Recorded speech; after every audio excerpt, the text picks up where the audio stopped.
یاد رکھیے کہ صحابہ کرام کی تاریخ اس قسم کی مثالوں سے بھری پڑی.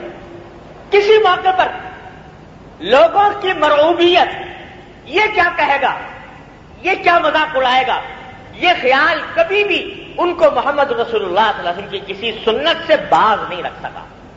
اور آپ نے دیکھ لیا کہ نوالے بھی اٹھا کر کھائے، ٹخروں سے اونچے لباس بھی پہنے، محمد رسول اللہ صلی اللہ علیہ وسلم کی سنت پر عمل کرتے ہوئے سارے کام کیے، اور اس کام کے باوجود دنیا سے اپنا لوہا منگوایا، دنیا کے سامنے کو اپنے سامنے جھکنے پر مجبور کیا.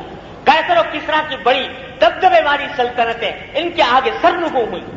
ان کا نام سن کر قیصر و کسریٰ کے ایوان تھرانے لگے. یہ اس وقت جب انہوں نے محمد رسول اللہ صلی اللہ علیہ وسلم کی سنت پر اس محبت، اس عشق کے ساتھ عمل کیا کہ چھوٹی چھوٹی چیز کو بھی نہیں چھوڑا. یاد رکھو رسول اللہ صلی اللہ علیہ وسلم کی کوئی سنت چھوٹی نہیں. یہ جو ہم سوچتے ہیں نا بعض اوقات وہی چھوٹی سی سنت ہے چھوڑ دو، تو چھوٹی سی سنت کوئی نہیں، ہر سنت عظیم. اس لیے کہ اللہ نے نمونہ بنا کر نہیں چھوڑا، عزت کرائی دنیا بھر میں.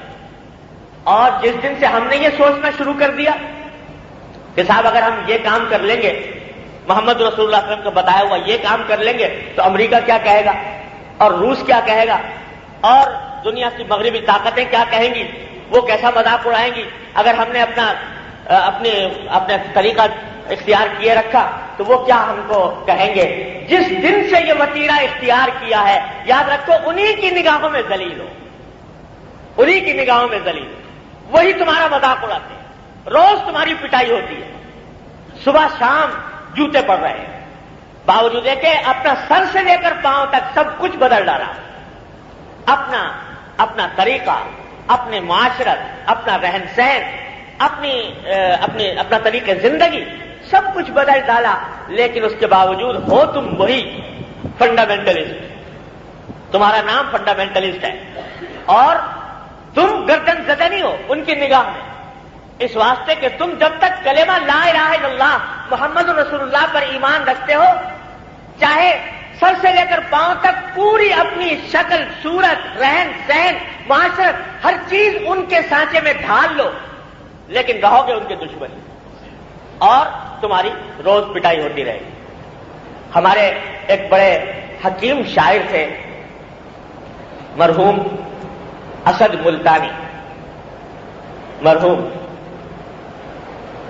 انہوں نے ایک بڑا اچھا شعر کہا تھا، بڑی اچھی غزل ہے ان کی.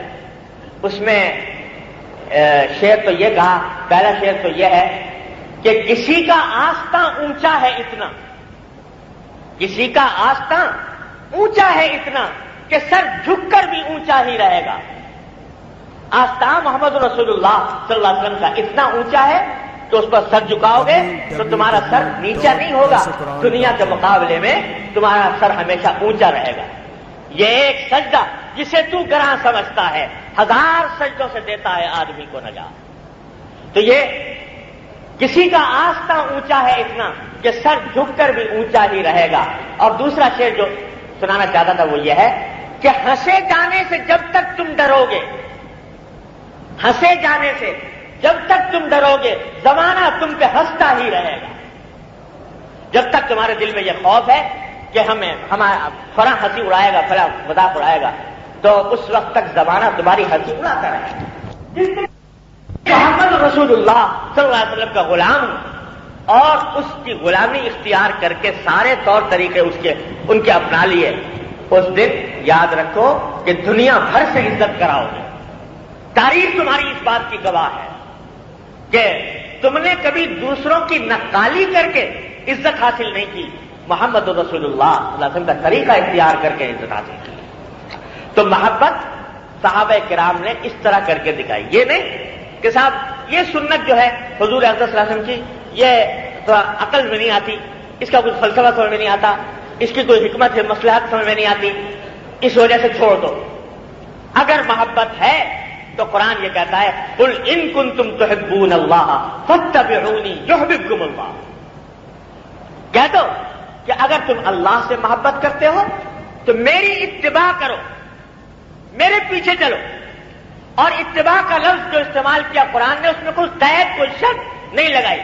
کوئی کسی طرح اس کو کوالیفائی نہیں کیا کہ فلاں چیز میں اتباع ہے، فلاں چیز میں نہیں ہے. اتباع ہر چیز. حضور اقدس صلی اللہ علیہ وسلم نے یہاں تک کہ سب کچھ سکھایا. جہاد کرنا انہوں نے سکھایا، سیاست کرنی انہوں نے سکھائی، معیشت کا کام کرنا انہوں نے سکھایا، عبادت کرنی انہوں نے سکھائی، یہاں تک کہ زندگی کے چھوٹے چھوٹے آداب سرکار دو عالم صلی اللہ علیہ وسلم نے ہمیں آپ کو سکھائے.